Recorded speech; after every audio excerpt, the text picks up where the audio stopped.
दोस्तों, बृहस्पतिवार का व्रत किस तरीके से करना चाहिए, उसकी क्या विधि है और उसका क्या महत्व है, ये मैं आज आपको विस्तार से बताऊंगा। दोस्तों, अगर आप बृहस्पतिवार का व्रत करना चाहते हैं तो आपको बृहस्पतिवार व्रत में केले का पूजन करना चाहिए। कथा और पूजन के समय मन कर्म वचन से शुद्ध होकर इच्छा पूर्ति के लिए बृहस्पति देव से प्रार्थना करना चाहिए। मेरी मनोकामना पूर्ण हो, ऐसा मन में दृढ़ विश्वास रखना चाहिए। दिन में एक ही समय भोजन करें तथा पीले चने की दाल का भोजन करें। पूजन के बाद श्रद्धापूर्वक तथा प्रेम पूर्वक गुरु महाराज की कथा सुनना चाहिए। इस व्रत को करने से मनोवांछित फल मिलते हैं और बृहस्पति महाराज आपसे प्रसन्न होते हैं। धन, विद्या, पुत्र, मन की सभी इच्छाएं पूर्ण होती हैं। परिवार में सुख शांति रहती है। इसलिए ये सब बातों का ध्यान रखते हुए इस व्रत को करना चाहिए। दोस्तों, ये व्रत सभी व्रतों में श्रेष्ठ और अति फलदायक व्रत माना गया है। इसलिए अगर आप इसको करते हैं तो आपके जीवन में सौभाग्य और समृद्धि हमेशा आपके साथ रहेगी।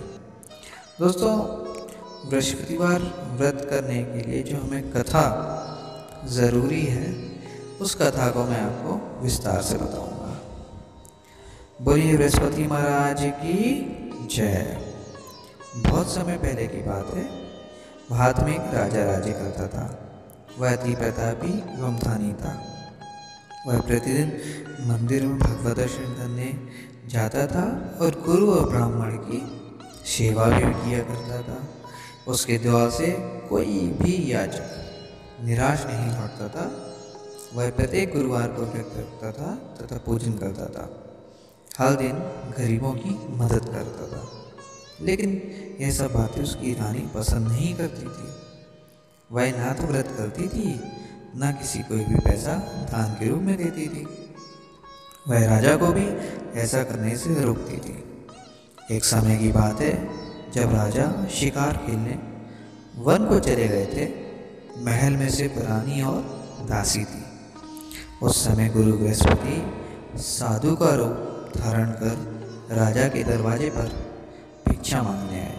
साधु ने रानी से भिक्षा मांगी तो वह कहने लगी, हे साधु महाराज, मैं इस दान पुण्य से तंग आ गई हूँ।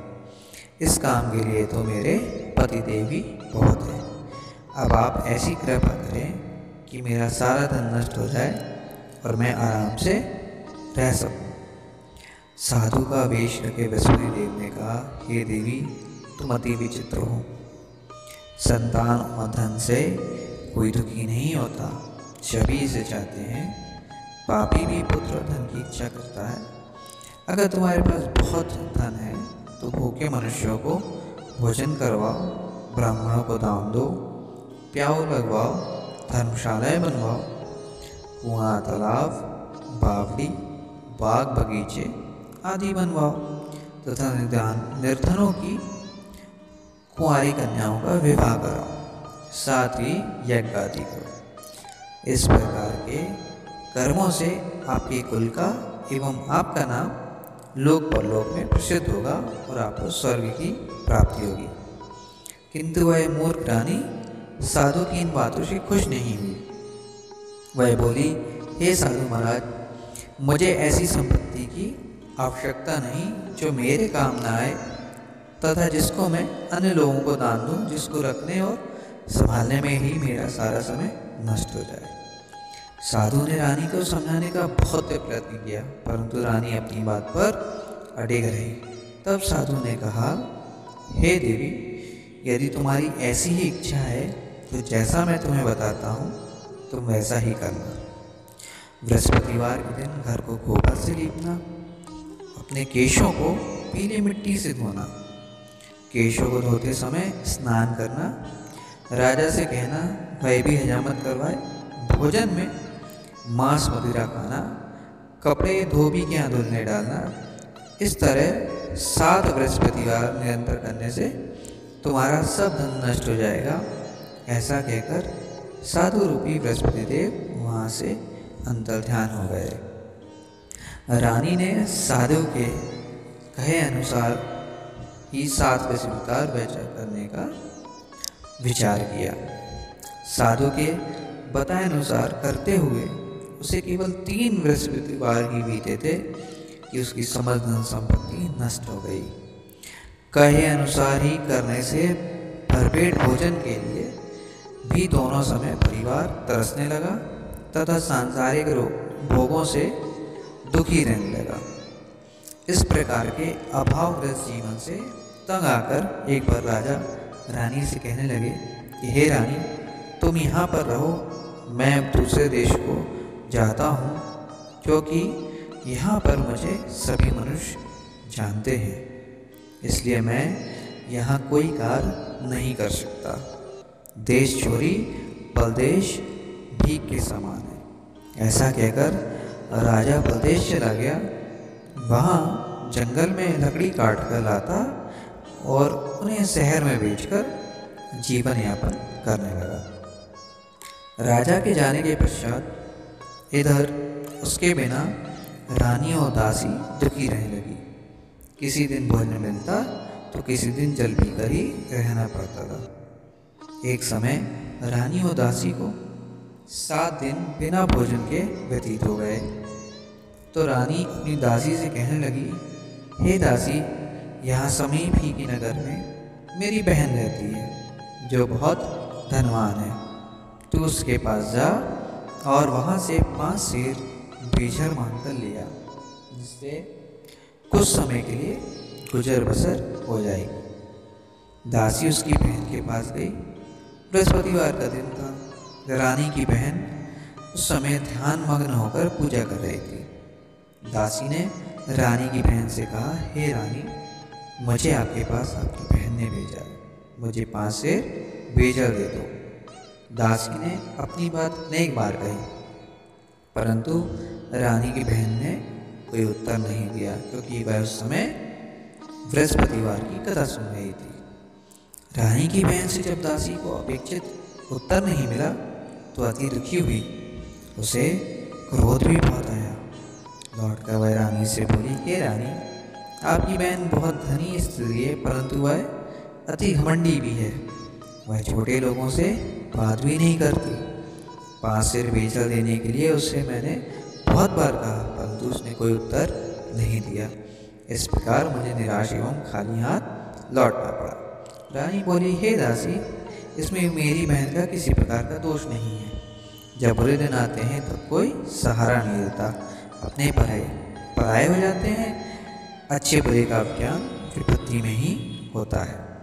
जो ईश्वर की इच्छा होगी वही होगा, यह सब हमारे भाग्य का दोष है।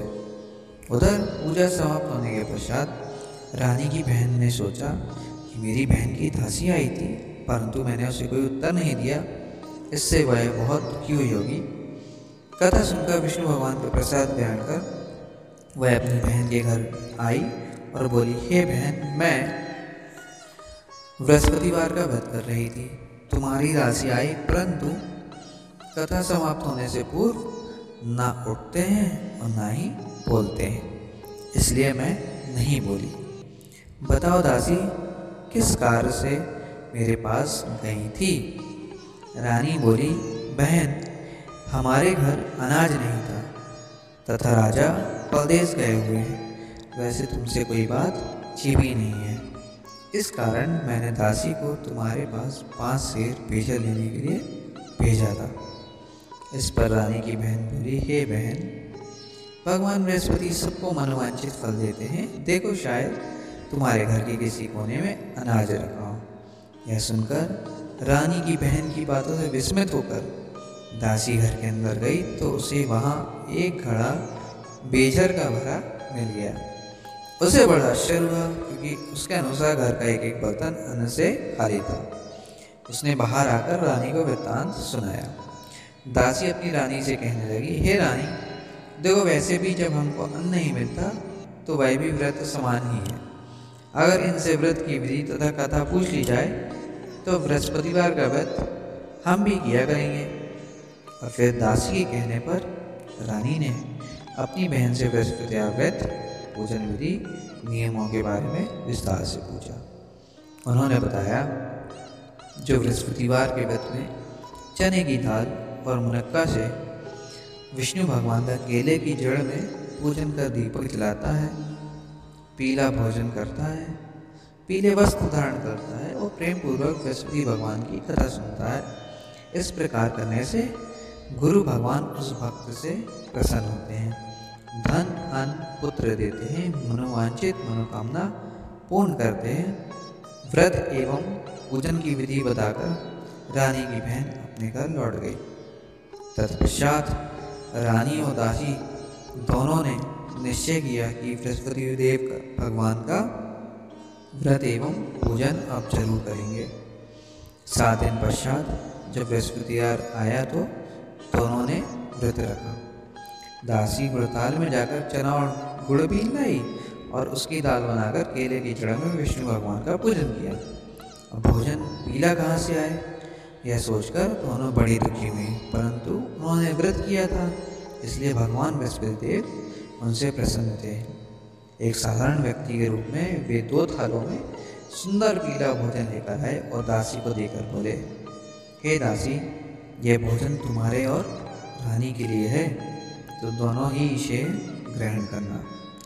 दासी भोजन पाकर अति प्रसन्न हुई और रानी से बोली, हे रानी, भोजन कर लो। रानी को भोजन के विषय में कुछ पता नहीं था, इसलिए वह दासी से बोली, जा तू ही भोजन कर, क्यों तू व्यर्थ में हमारी हंसी उड़ाती है। दासी बोली, हे रानी, एक व्यक्ति भोजन दे गया है। रानी बोली, वह भोजन तेरे लिए ही दे गया है, इसलिए तू ही भोजन कर।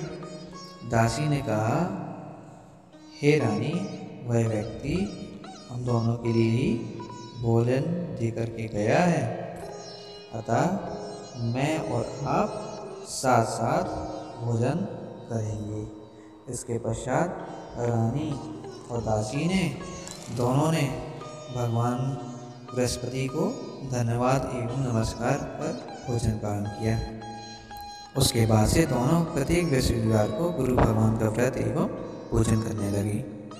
भगवान बृहस्पति की कृपा से उन दोनों की भोजन और धन की कमी दूर हो गई, परंतु रानी फिर पुनः पहले की तरह आलस्य करने लगी। तब दासी ने कहा, हे रानी, आप पहले भी इस प्रकार आलस्य करती थी, आपको धन देने और दान देने में कष्ट होता था, इसी कारण सभी धन नष्ट हो गया है और हमारी ऐसी दुर्दशा हो गई। अब गुरु भगवान की कृपा से आपको धन मिला है, तो फिर आपको आलस्य हो रहा है। बड़े कष्टों के बाद आपने धन पाया है, इसलिए आपको दान पुण्य करना चाहिए। भूखे मनुष्यों को भोजन कराओ, ब्राह्मणों को दान दो, प्याऊ लगवाओ, कुआं तालाब बावड़ी आदि का निर्माण करवाओ, कुंवारी कन्याओं का विवाह करवाओ, मंदिर पाठशाला बनवाकर दान दो, धन को शुभ कार्यों में खर्च करो, जिससे आपके कुल का सम्मान बढ़े और आपको स्वर्ग प्राप्त हो एवं आपके पितृ प्रसन्न हो। दासी की बात मानकर रानी ने इसी प्रकार के सत्कर्म करने प्रारंभ किए। इस प्रकार करने से उसका काफ़ी यश करने लगा। कुछ दिनों के बाद एक दिन रानी और दासी आपस में विचार करने लगी कि न जाने राजा किस दशा में होंगे, उनकी कोई खोज खबर नहीं है। रानी राजा की खबर न पाकर उदास रहने लगी। गुरु भगवान से उन्होंने प्रार्थना की और भगवान ने रात्रि में राजा को स्वप्न में दर्शन देकर कहा, हे राजा, उठ, तेरी रानी तुझको याद करती है, अब अपने देश लौट जा। राजा प्रातःकाल उठा। वह सोचने लगा कि मैं किस प्रकार रानी के पास खाली हाथ जाऊंगा, मेरे पास तो कुछ भी नहीं। स्त्री जाति खाने और पहनने की ही साथी होती है, पर प्रभु क्या क्या मानकर वह अपने नगर चलने को तैयार हुआ। प्रदेश में राजा बहुत दुखी रहने लगा था। वह प्रतिदिन जंगल से लकड़ी बीन कर लाता और उसे शहर में बेचकर अपने दुखी जीवन को बड़ी कठिनाई से व्यतीत करता था। एक दिन राजा दुखी होकर अपने पुराने दिनों की याद करके रोने लगा। उस जंगल में बृहस्पति देव एक साधु का रूप धारण करके आए और राजा से बोले, हे लकड़हारे, तुम इस बियावान जंगल में किस चिंता में बैठे हो, मुझे बताओ। यह सुनकर राजा की आंखों में आंसू भर आए और वह साधु को प्रणाम करके बोला, हे प्रभु, आप सब कुछ जानने वाले हैं। इतने कहकर राजा ने साधु को अपनी समस्त व्यथा सुना दी।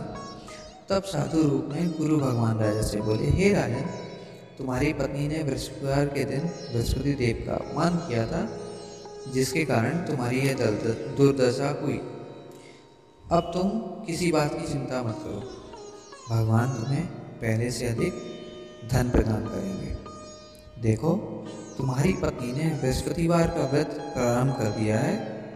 अब तुम भी बृहस्पतिवार का व्रत करके चने की दाल व गुड़ जल के लोटे में डालकर केले का पूजन करो, फिर कथा कहो या सुनो। भगवान तुम्हारी सभी इच्छाओं की पूर्ति करेंगे।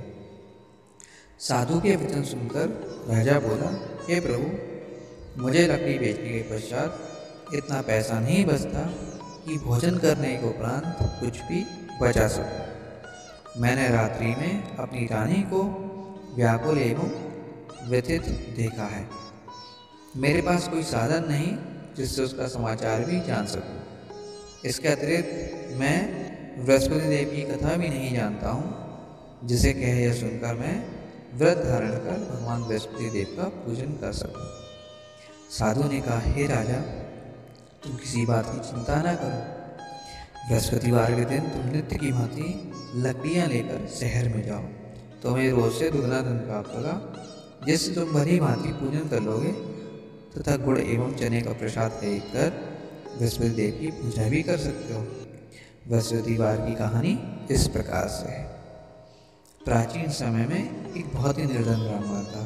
उसके कोई संतान नहीं थी। ब्राह्मण नित्य पूजा पाठ करता। ब्राह्मण स्वभाव से दयालु तथा धार्मिक विचारों वाला व्यक्ति था, परंतु उसकी पत्नी बहुत मलिनता के साथ रहती थी। वह ना तो स्नान करती थी और ना किसी देवता का पूजन करती। सुबह उठते ही सर्वप्रथम भोजन करती, बाद में घर के अन्य कार्य करती। अपनी पत्नी की ऐसी आदत के कारण ब्राह्मण देवता बहुत दुखी रहते थे। वह अपनी पत्नी को बहुत समझाते, किंतु उसका कोई परिणाम न निकलता। भगवान की कृपा से ब्राह्मण की स्त्री के कन्या उत्पन्न हुई। वह कन्या ब्राह्मण के घर में बड़ी होने लगी। वह बालिका प्रातःकाल ही स्नान करके भगवान विष्णु का जप करती और बृहस्पतिवार का व्रत भी करने लगी। पूजा पाठ समाप्त कर पाठशाला जाती तो अपनी मुट्ठी में जौ भर कर ले जाती और पाठशाला जाने के रास्ते में डालती जाती। भगवान बृहस्पति की कृपा से वही जौ स्वर्ण के हो जाते थे, तो लौटते समय उनको बीन कर घर ले आती। एक दिन वह बालिका सूप से उन सोने के जौ को फटक कर साफ कर रही थी। तभी उसकी माँ ने उसे देख लिया और कहा, हे बेटी, सोने के जौ को फटकने के लिए सूप भी सोने का ही होना चाहिए। अगले दिन बृहस्पतिवार था। कन्या ने व्रत रखा और भगवान बृहस्पति से प्रार्थना करके कहा, हे प्रभु, यदि मैंने सच्चे मन से श्रद्धापूर्वक आपका पूजन एवं व्रत किया हो तो कृपया मुझे सोने का सूप दे दो। बृहस्पति देव ने उसकी प्रार्थना स्वीकार कर ली। नित्य की भांति वह कन्या जौ फैलाती हुई पाठशाला चली गई। पाठशाला से लौटकर जब वह जौ बीन रही थी तो भगवान बृहस्पति की कृपा से उसे सोने का सूप प्राप्त हुआ और सोने के सूप को वह घर ले आई और उसे जौ साफ करने लगे, परंतु उसकी माँ का आचरण वैसा ही रहा। एक दिन वह कन्या सोने के सूप में सोने के जौ साफ कर रही थी। उसी समय अचानक उस नगर का राजकुमार वहां से होकर निकला। कन्या के रूप एवं कार्य को देखकर राजकुमार कन्या पर मोहित हो गया।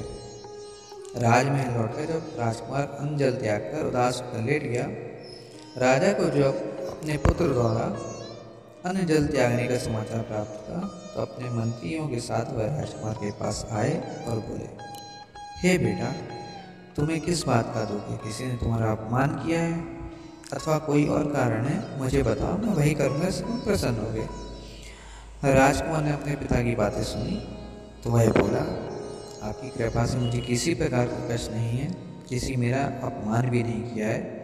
परंतु मैं उस कन्या के साथ विवाह करना चाहता हूँ जो सोने के सूप में सोने की जौ फटक रही थी। यह सुनकर राजा आश्चर्य में पड़ गया और बोला, हे राजकुमार, इस तरह की कन्या का पता तुम लगाकर मुझे बताओ, मैं तुम्हारा विवाह उसके साथ अवश्य करवा दूंगा। राजकुमार ने प्रसन्न होकर राजा को उस ब्राह्मण कन्या का घर बताया। राजा के आदेश पर मंत्री उस कन्या के घर गया और राजा का आदेश ब्राह्मण को क्या सुनाया। कुछ ही दिन बाद ब्राह्मण की कन्या का विवाह राजकुमार के साथ हो गया। घर से कन्या के विदा होते ही उस ब्राह्मण के घर में पहले की तरह निर्धनतावास करने लगी। अब भोजन के लिए अनाज भी बड़ी मुश्किल से मिलता था। एक दिन दुखी होकर ब्राह्मण देवता अपनी बेटी से मिलने गए। बेटी पिता की ऐसी अवस्था को देखकर अत्यंत दुखी हुई और उसने अपनी माँ का समाचार पूछा। ब्राह्मण ने पुत्री को सभी हाल कह सुनाया। पुत्री ने अपने पिता को बहुत सा धन देकर विदा कर दिया। इस प्रकार ब्राह्मण का उस समय सुखपूर्वक व्यतीत हो गया। लेकिन धन समाप्त होने के बाद स्थिति पूर्ववत हो गई।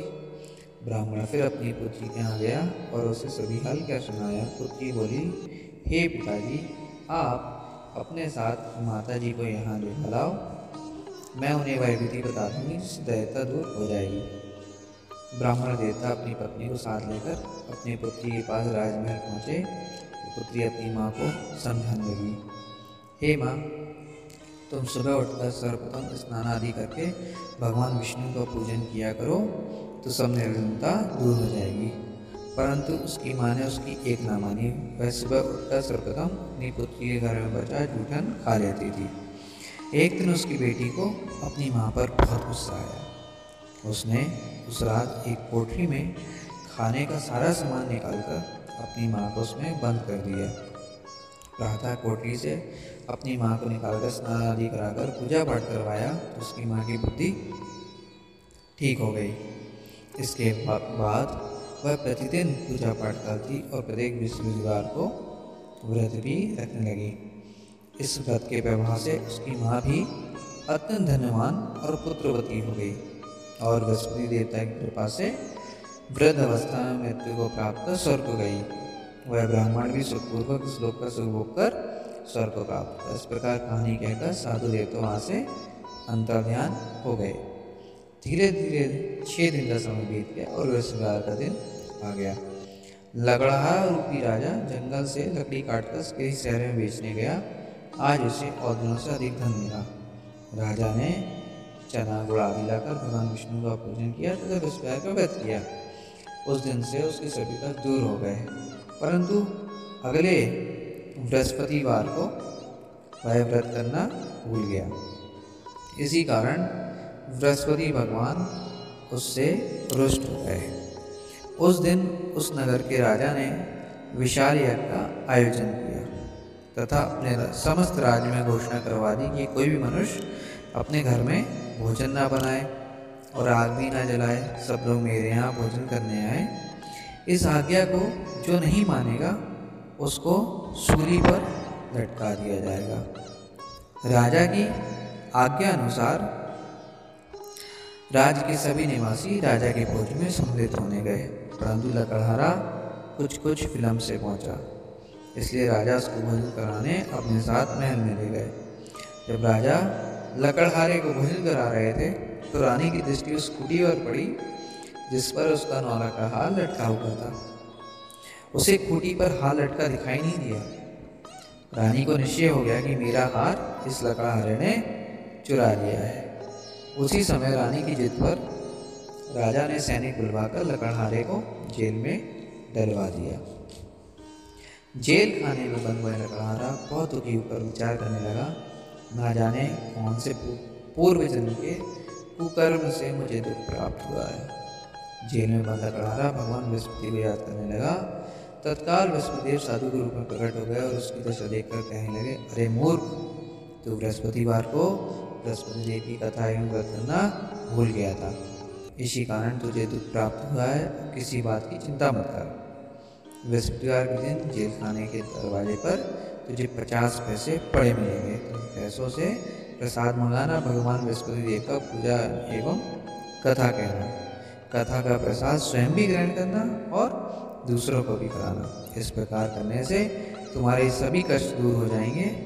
अगले बृहस्पतिवार को राजा को जेल के द्वार पर पैसे मिले। राजा ने पूजा का सामान मंगवाकर कथा के प्रसाद बांटा। उसी रात बृहस्पति देव ने नगर के राजा के स्वप्न में दर्शन देकर कहा, हे राजा, तूने जिस आदमी को जेल खाने में बंद कर रखा है वह निर्दोष है, वह राजा है, उसे छोड़ दो। रानी का 9 का हार उसी खूंटी पर लटका हुआ है।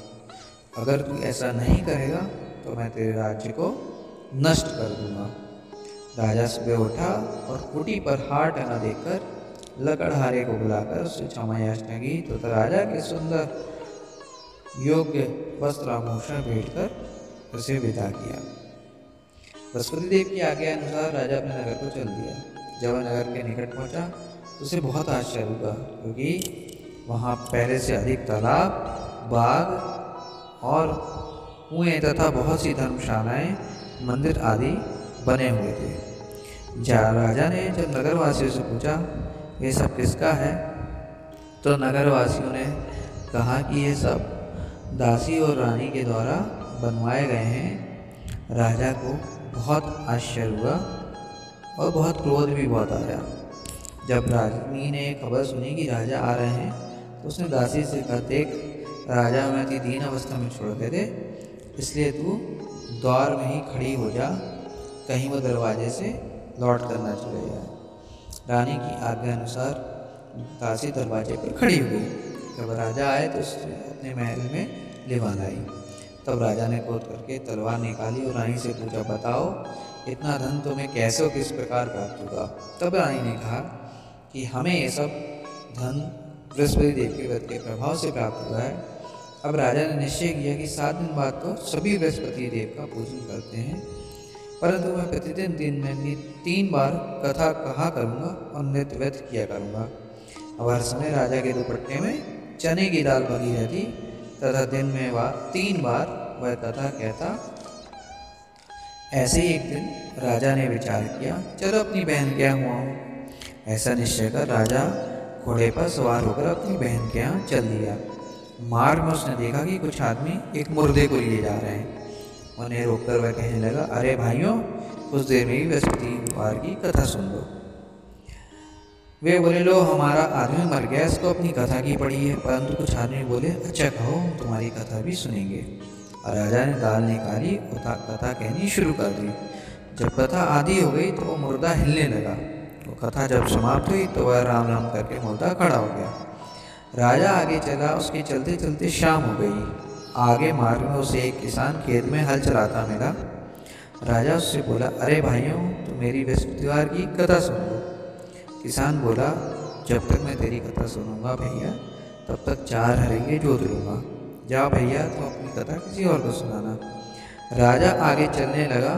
राजा के हटते ही किसान के बैल पछाड़ कर गिर गए और किसान के पेट में बहुत तेज दर्द होने लगा। उसी समय किसान की माँ रोटी लेकर आई। उसने जब ये देखा तो अपने पुत्र से सब हाल पूछा। बेटे ने सारा हाल बता दिया। किसान की माँ दौड़ी दौड़ी घोड़े पर सवार राजा के पास गई और उससे बोली, मैं तेरी कथा सुनूंगी, तू अपनी कथा मेरे खेत पर ही चलकर कहना।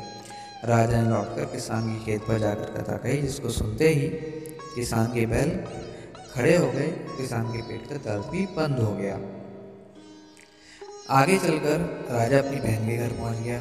बहन ने भाई की खूब आवागत की। दूसरे दिन सुबह राजा जागा तो उसने देखा सब लोग भोजन कर रहे हैं। राजा ने अपनी बहन से पूछा कि ऐसा कोई मनुष्य है जिसने भोजन नहीं किया हो और जो मेरी बृहस्पतिवार की कथा का श्रवण कर ले। तो बहन बोली, भैया, इन्हें ऐसा ही है।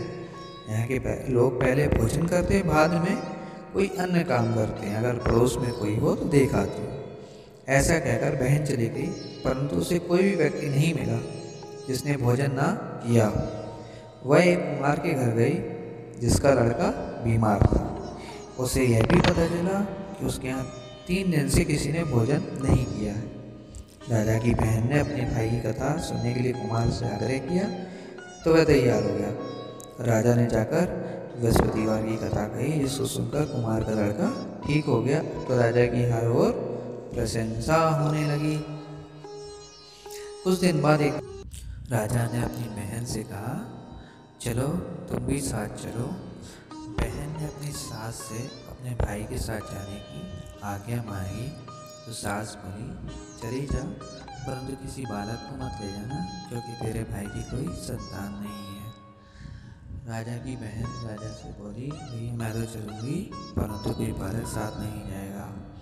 राजा ने कहा, जब तुम अकेली जाओगी, बालक साथ नहीं जाएगा, तो तुम भी जा कर के क्या करोगी। दुखी मन से राजा ने नगर को लौट आया और अपनी रानी से कहा, हम निर्वंशी हैं, हमारा मुंह देखने का भी धर्म नहीं है। तब रानी ने राजा से कहा, देखो बृहस्पति भगवान ने हमको सब कुछ दिए हुए, हमें औलाद भी अवश्य देंगे। रात को राजा के सामने भविष्यवाणी हुई कि सभी सोच जागती थी, रानी गर्भवती है। 9वें महीने रानी के गर्भ से एक सुंदर पुत्र रूपी रत्न पैदा हुआ। राजा ने अपनी रानी से कहा, देख जब मेरी बहन आए तो तुझे कुछ मत कहना। तब रानी ने हाँ कर दी। लेकिन जब राजा की बहन आई तो रानी ने कहा, घोड़ा चढ़कर नहीं आई, गधा चढ़ी आई। तब राजा की बहन बोली, भाभी मैं इस प्रकार अगर ना कहती तो तुम्हें औलाद कैसे मिलती। भगवान वैसे ही प्रतिदेव सबकी मनोकामनाएं पूर्ण करते हैं। जैसी जिसके मन में जो भी कामना है उनको पूर्ण कर मनोवांछित फल देते हैं। इसलिए हमेशा कथा करने के बाद प्रसाद ग्रहण जरूर करना चाहिए और सच्चे में मन एवं हृदय से बृहस्पति देव को याद करना चाहिए। सच्चे हृदय से राजा और रानी ने बृहस्पति देव की पूजा की, उनकी सभी मनोकामनाओं की पूर्ति हुई। इसलिए मनुष्य को सच्चे मन से बृहस्पति महाराज की पूजा करने के बाद, प्रसाद ग्रहण करने के बाद उनकी जय जयकार करनी चाहिए। बोलिए बृहस्पति महाराज की जय, बृहस्पति महाराज की जय।